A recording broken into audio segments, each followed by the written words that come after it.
Hey class. First off, I'm all excited, really excited because I got a record album. A record. This band's called The War on Drugs. I don't know if you ever heard of them or not. You probably have. But they are awesome. And I haven't bought a record in like 35 years. But one of the things I did down here in my art lair is to set up my old stereo system. So I've been listening to all my old records, and I bought my first new record. And this is a band I've been listening to, or a guy, it's just this guy, but they're called The War on Drugs. I've been listening to them streaming for a while now, and so I just bought their album, and it is so good. It's like really just like old school records with the insides with all kinds of stuff and information and cool sleeves. It's a double album, and it sounds so good. Anyway, I had to babble about that for a second. You can hear it in the background probably. I'll probably get in some kind of copyright trouble. One little thing I want you to do, and I forgot to mention in the previous two videos, or the other two videos, is work on the overlap. So when your worm dries, my worms aren't totally dry here, but this one right here, this overlap, what I want you to do is play around with the overlaps, okay? So, and I mentioned this in the assignment, but I didn't mention it in the video, so I just wanted to reinforce it.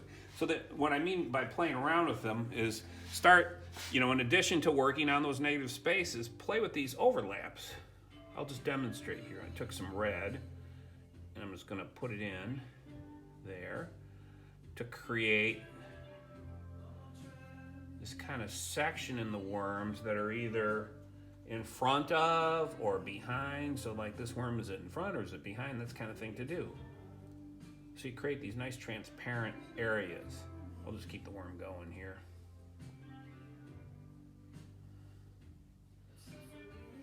Make it a little bit darker. And just kind of play around to make that space ambiguous. So it could be either or. Front, back.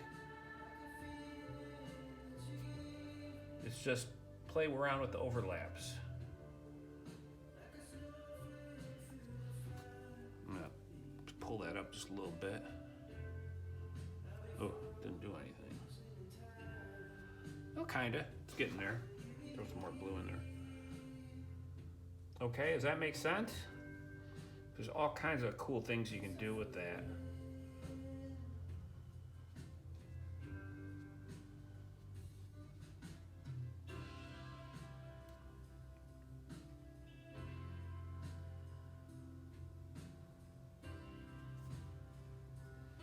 Okay? Create these interesting ambiguous relationships where the worms overlap. It's not that hard to do, and just play around with different colors that create the illusion you're after. Okay.